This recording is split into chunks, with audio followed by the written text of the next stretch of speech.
This ain't no day hike, little dudes. Tigriff.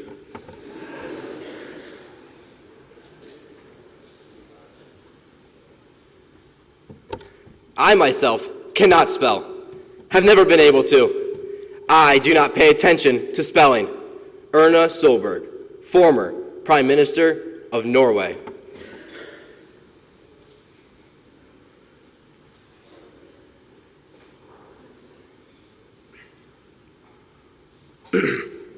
Sonk! Jason James.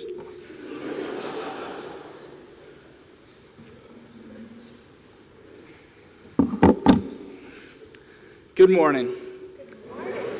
My name is Cooper Kistler, not Baker Morton, and I'm a sixth form boarder from San Francisco, California.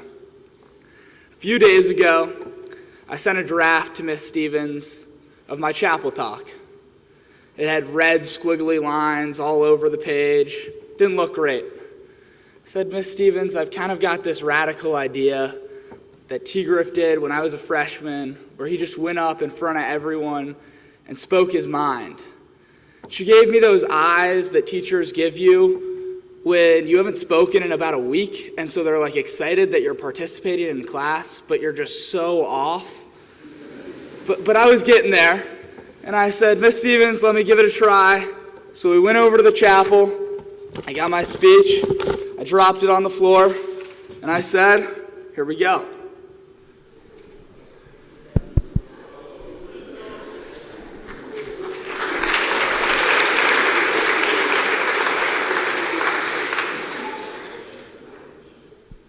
So in third grade, I went to a kindergarten through eighth grade all-boys school in San Francisco with Baker, actually.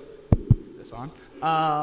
And in third grade, my mom showed up to school one day. My teacher came into the class and said, Coop, you got to go. You've got this appointment you have to be at. And I was so confused. I was like, Mom, I've got PE. I've got recess. I just want to play. I'm in middle school. Like, I'm a little boy. And so I say, fine, you can't say no to Mom. And I get in the car, and I head to this appointment that I had. I was like, Mom, where am I going? And she said, you have to get tested for a learning disability. I was like, all right, whatever.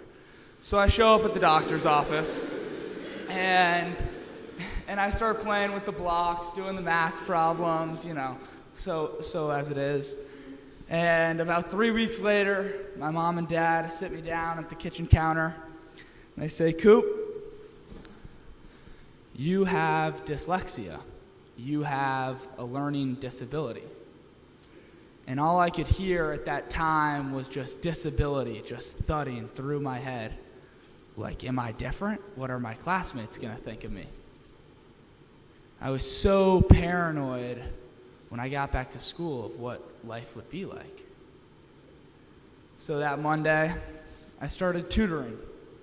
I would wake up.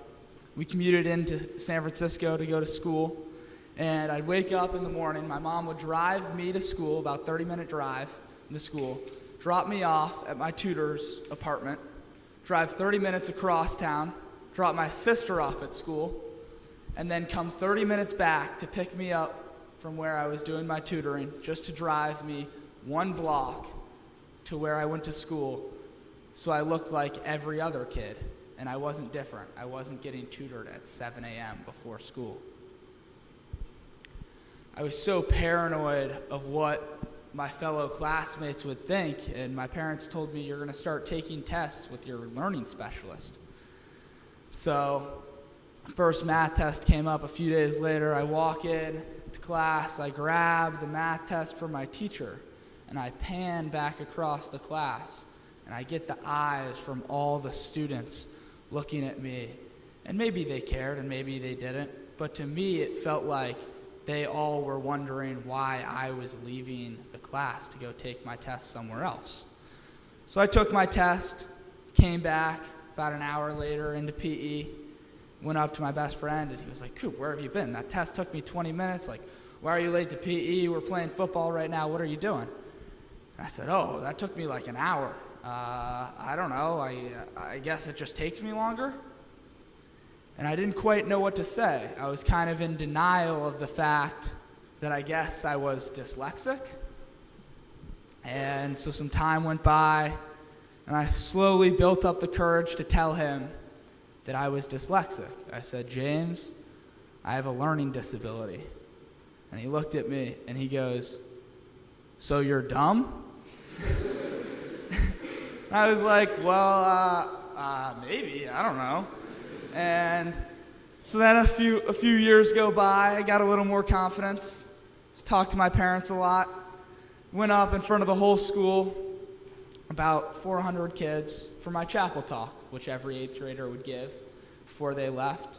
Went up and I said, I am choosing to go to the East Coast, to go to a school called Westminster, because I want to be different and want to change and grow. And at that point, I fully believed in that statement. I thought, yeah, I've got this. I'm in the right spot. Check that off my box. I graduate in a few weeks. I get to now play lacrosse, enjoy the summer, see my friends. But then I got to Westminster.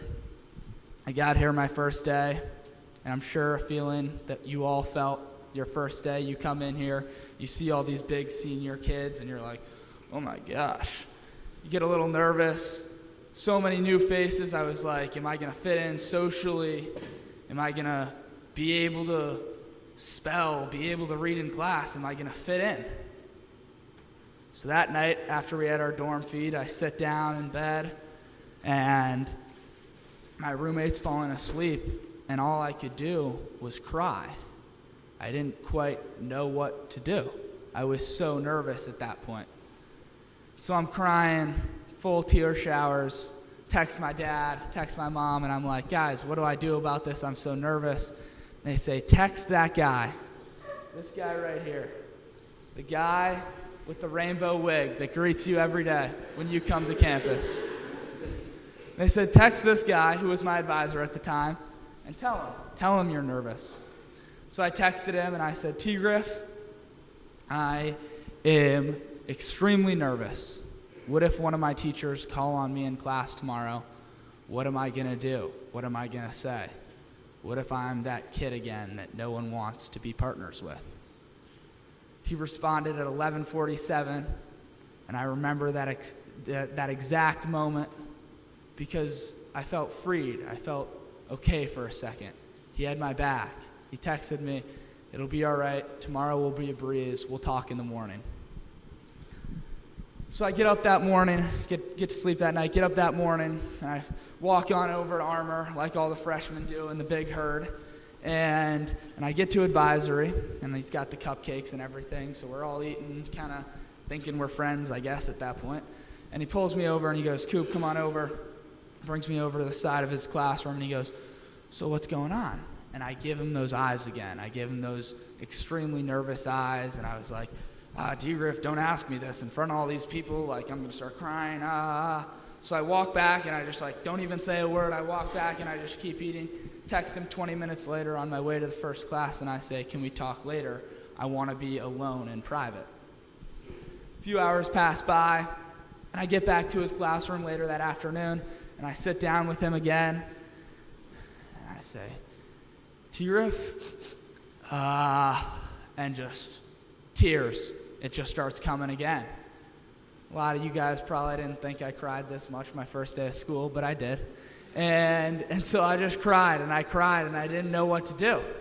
And then he was like, Coop, let's go to Miss Curtis's office. We're going to figure this out. So we walked down the hallway, sat down with Miss Curtis, my current advisor, and he said, all right, let's develop a few strategies. Let's get you through this. So I started writing all my essays a few days before they were due. I'd send them to Miss Curtis. She'd edit them a little bit, put some comments on them, send them to me. I'd do a little editing, and then I'd turn it in. I don't know if many of you freshmen or seniors now remember this. Mr. Service gave us an essay the first week of school. It was a short essay. And a few people in my class probably remember this essay. And he said, write a little about you, tell me about yourself. I was like, all right, that's not too bad, but I was nervous. And I asked my classmates, I was like, when are you going to do this? And they were like, oh, I'll do it at 8 p.m. when study hall starts. It's not that big of a deal. I was like, I can't wait that long. So I woke up on a Sunday at 6 a.m., sat in my bed, grabbed my box of Cheerios, and I started writing. And I wrote for like an hour, and then I was so paranoid that my roommate would wake up and be like, why is this kid doing his English essay right now? So I closed my computer, sent it to Miss Curtis, went back to bed, woke up, got the comments from Miss Curtis, fixed it that night, turned it into Mr. Service, and about a week later, I got a 60. And I was like, oh, okay, maybe this isn't going to be all right. And so from that 60, I developed a few routines. Continue to send everything to Miss Curtis, continue to work through essay by essay. Any reading we would have, I'd read it, then I'd talk to my classmates during that 10-minute break in Sejong, then I'd read it again. I'd actually spend those 2 hours of study hall instead of watching Netflix. Yeah, I was a weird kid. And I got through it a little bit. So I learned kind of 3 things. One, as I graduate here from Westminster, I still cannot spell any of the buildings on campus. Sejong, Fern, any of those buildings, yeah, I can't spell them. Second of all, I learned when my back was up against the wall, when I was crying in bed, when I was in a place of discomfort is when I learned and grew the most. My freshman year, I changed the most. When you're in that discomfort, don't shy away from it. Grow from it. And the third thing I learned, a little analogy, this sand timer sits in Miss Curtis's office. At the bottom, you've got all the sand that has flown through the past. At the top, you have the future, what's to come. But you have these few sand particles flowing through the present. And right now, with my words, with my actions, I can affect the present. Here at Westminster, you can affect the present moment to be what you want to be and define yourself as what you want your identity to be. Thank you.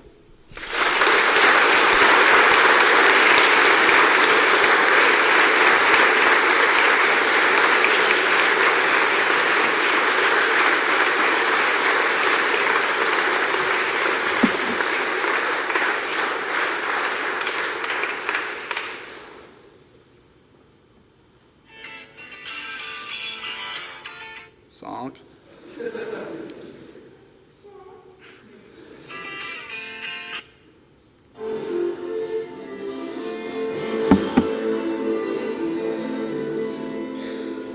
Go for it.